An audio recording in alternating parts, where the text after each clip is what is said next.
Proper checkup ഇല്ലാതെ അല്ലെങ്കിൽ analysis ഇല്ലാതെ ഇങ്ങനെ ഡെയിലി റിപ്പോർട്ട് ഇതിൻ്റെ പുറകെ പോയിട്ട് ഒരു കാര്യമില്ല.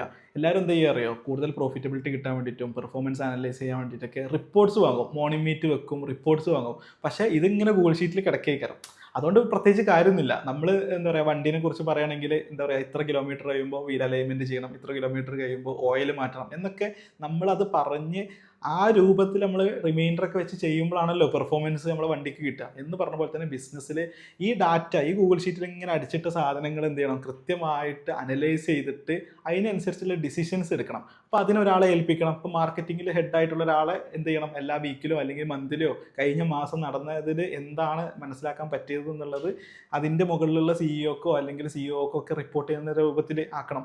ഇത് പ്രോപ്പറായിട്ട് നമ്മൾ സെറ്റ് ചെയ്യാതെ വെറുതെ ഇങ്ങനെ എന്താ പറയുക, ഡാറ്റ എൻ്റർ ചെയ്തിടുക, എല്ലാ ദിവസവും ഡാറ്റാസ് ഇവിടെ എൻ്റർ ചെയ്യുക എന്നുള്ള ജോബിൽ സ്റ്റക്കായി കിടക്കുന്ന ഒരുപാട് പേരെ നമുക്ക് കാണാൻ പറ്റും. അപ്പോൾ അതിന് ഗൂഗിൾ ഷീറ്റിലെ ഗ്രാഫ് കാര്യങ്ങളൊക്കെ യൂസ് ചെയ്യാം. പല മെത്തേഡ്സുകളുണ്ട്. എല്ലാം കൂടെ ഒരുമിച്ച് തുടങ്ങുന്നതും പ്രശ്നം കേട്ടോ. ഏറ്റവും ബേസിക് ആയിട്ട് സിമ്പിൾ ആയിട്ടുള്ള പോയിന്റ്സ് വെച്ചിട്ട്, സിമ്പിൾ ഗ്രാഫ്സ് വെച്ചിട്ട് വേണം ഇത് തുടങ്ങാൻ.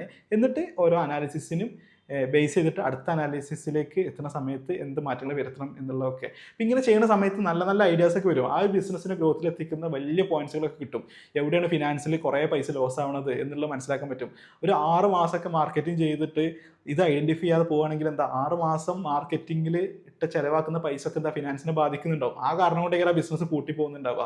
പക്ഷേ ഇതിങ്ങനെ ഒരു മെത്തേഡ്, ഒരു ചെക്കിംഗ് മെത്തേഡ്, ചെക്കപ്പ് മെത്തേഡ് അല്ലെങ്കിൽ അനാലിസിസ് മെത്തേഡ് നമ്മൾ കൊണ്ടുവരുന്നുണ്ടെന്ന് വെച്ചെങ്കിൽ 1-2 മാസം കഴിയുമ്പോൾ നമുക്ക് ഐഡൻറ്റിഫൈ ചെയ്യാൻ പറ്റും.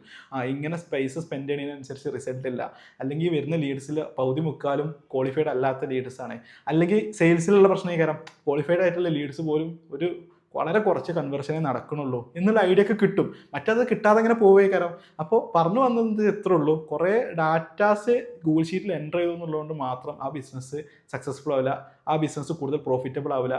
അപ്പോൾ കൃത്യമായിട്ട് ഇങ്ങനെ ഒരു സാധനം സെറ്റ് ചെയ്യുന്നുണ്ടോ അത് അനലൈസ് ചെയ്യാനുള്ള ഒരു സാധനം കൂടെ നമ്മൾ എന്ത് ചെയ്യണം, നമ്മളെ പ്ലാനിൽ ഉണ്ടായിരിക്കണം എന്നുള്ളതാണ്.